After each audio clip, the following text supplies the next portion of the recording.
السلام عليكم ورحمة الله وبركاته. عشان تعرف أوصاف الجنة ونعيم الجنة اسمع لهذا الحديث الذي أخرجه مسلم. قال النبي صلى الله عليه وسلم أن موسى سأل ربه ما أدنى أهل الجنة منزلة؟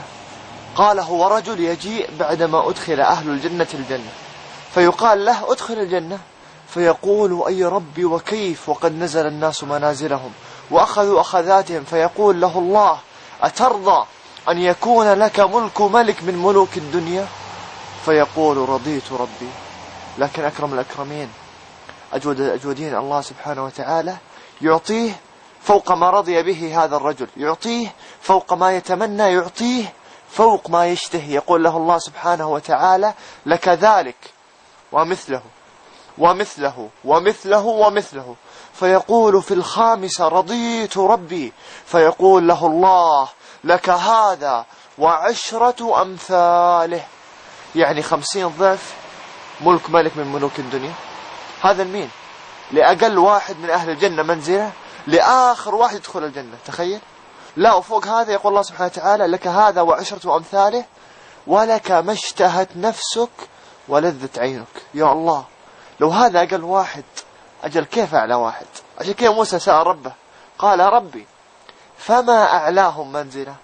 قال الله يجعلنا منهم يا رب أولئك الذين أردت غرست كرامتهم بيدي وختمت عليها فلم تر عين ولم تسمع أذن ولم يخطر على قلب بشر. الله أكبر. اللي في الجنة ما رأته العيون، اللي في الجنة ما في أذن سمعت مثل نعيم الجنة. لو جمعنا مليارات البشر وقلنا لهم تخيلوا نعيم الجنة وتخيلوا إيش ممكن يصير لكم من أعظم النعيم، مستحيل تخيلوا حاجة تكون قريبة من النعيم الحقيقي اللي في الجنة. لأن اللي في الجنة فوق ما نتصور وفوق ما نتخيل. أخفاه الله سبحانه وتعالى لنا. قال سبحانه فلا تعلم نفس ما أخفي لهم من قرة أعين. تخيل لما تدخل الجنة. أهل الجنة يدخلوا الجنة شباب لا يفنى شبابهم ولا تبلى ثيابهم، جردا ما في شعر على جسمهم، مردا ما في شعر على وجههم، لا يتبولون ولا يتغوطون ولا يتمخطون ولا يمرضون ولا يسقمون، ما يصيبهم هم، ما يصيبهم حزن، ما يصيبهم نكد، ما يصيبهم كدر، ما في تعب، ما في كد، ما في دراسة، ما في عمل، ما في إلا راحة، ما في إلا نعيم، ما في إلا لذة، ما في إلا ما تريد، ما في إلا ما تتمنى وما تشتهي وفوق ما تريد وفوق ما تتمنى وفوق ما تشتهي. تعيش في القصور تجري من تحتها الأنهار. إيش هي أنهار الجنة؟ أنهار من ماء غير آسن، وأنهار من لبن لم يتغير طعمه، وأنهار من خمر. الخمر اللي احنا محرومين منه، الخمر اللي حرام علينا اللي عمرنا ما شربناه، ايوه، لكن غير الخمر هذا اللي يذهب العقل. خمر الجنة ما يذهب العقل، خمر الجنة أفضل بكثير. وأنهار من خمر لذة للشاربين وأنهار من عسل مصفى ولهم فيها من كل الثمرات، أي ثمرة تبغاها، أي شيء تشتهي موجود، وفواكه مما يتخيرون ولحم طير مما يشتهون. ترى الطير تشتهيه يأتيك كما تريده، كما تشتهي، مشوي مقلي، اللي تبغاه اللي تبغاه يأتيك، اللي تبغاه يجيك.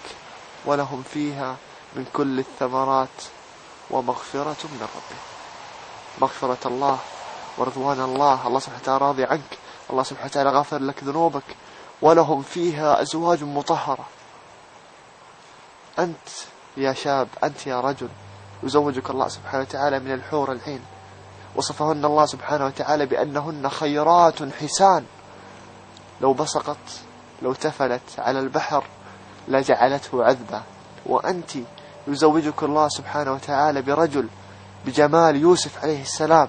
يوسف اللي الحريم لما شافوه قطعنا أيديهن وما حسوا ولا عرفوا أنهم يقطعوا يدهم من جمال يوسف. هذه الجنة يا إخوان، اللي تفوته حرام عليه، اللي يخسرها هو الخسران، واللي يدخلها هو الفائز. فمن زحزح عن النار وأدخل الجنة فقد فاز.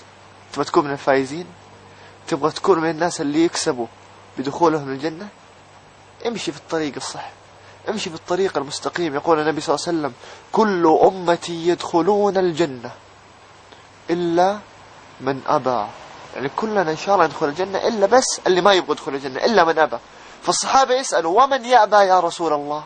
قال من أطاعني دخل الجنة ومن عصاني فقد أبى. فالسؤال اللي يطرح نفسه أنت وأنا، هل إحنا نطيع الله سبحانه وتعالى والنبي صلى الله عليه وسلم عشان ندخل الجنة، ولا إحنا قاعدين نعصي الله سبحانه وتعالى والنبي صلى الله عليه وسلم فنحن نأبى دخول الجنة؟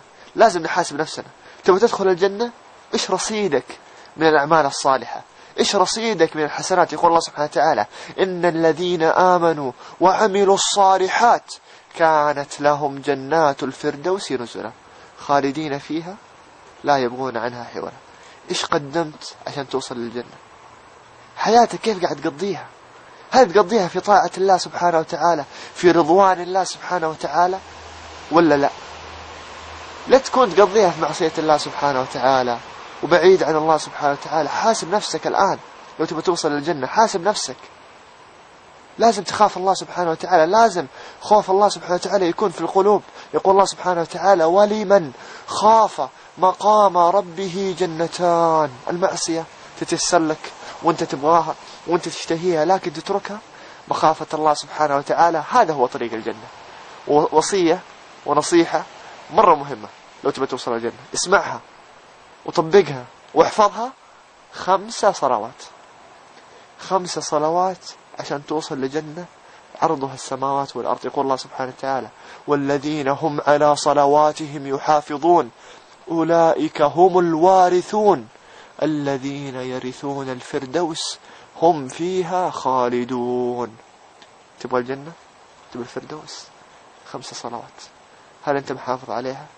هل أنت مداوم عليها ولا قاعد تضيعها؟ لازم تحاسب نفسك، ولازم من الآن كل واحد فينا يعدل نفسه. 5 صلوات هذه ترى سبيلنا وطريقنا للوصول إلى الجنة. لازم نحافظ، لازم نداوم على هذه الصلوات.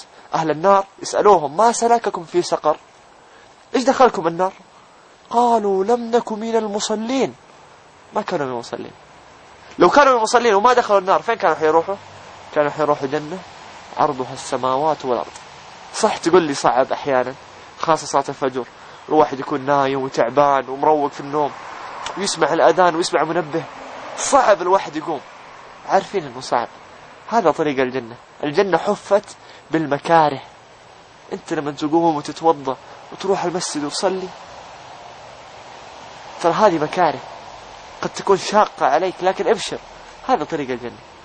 تبى توصل الجنة، هذا طريق الجنة. لأنه في الجنة حتنسى التعب وحتنسى الهم وحتنسى كل بؤس عدى عليك، وحتتمنى تقول يا رب لو كنت كل حياتي أصلي، يا ليت لو قضيت كل أوقاتي في طاعة الله سبحانه وتعالى، لأن النعيم هناك أفضل من كل شيء.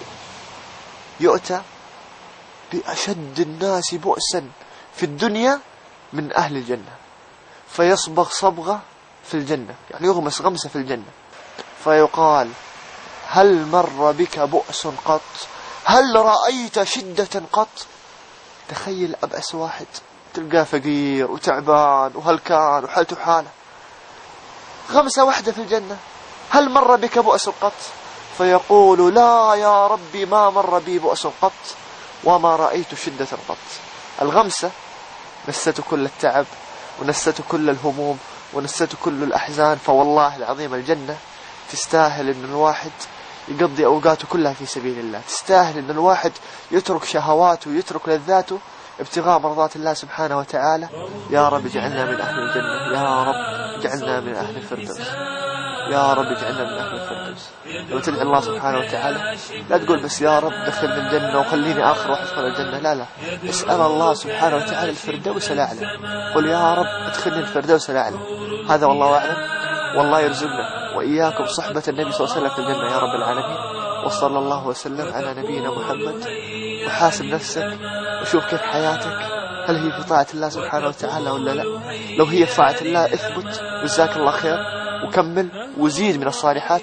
لو أنت بعيد عن الله سبحانه وتعالى، لو حياتك ما هي في طاعة الله سبحانه وتعالى، الآن تغير والآن ترجع وتكثر من عمل الصالحات وتتجه إلى الله سبحانه وتعالى، وبإذن الله الموعد جنة عرضها السماوات والأرض. وصلى الله وسلم على نبينا محمد.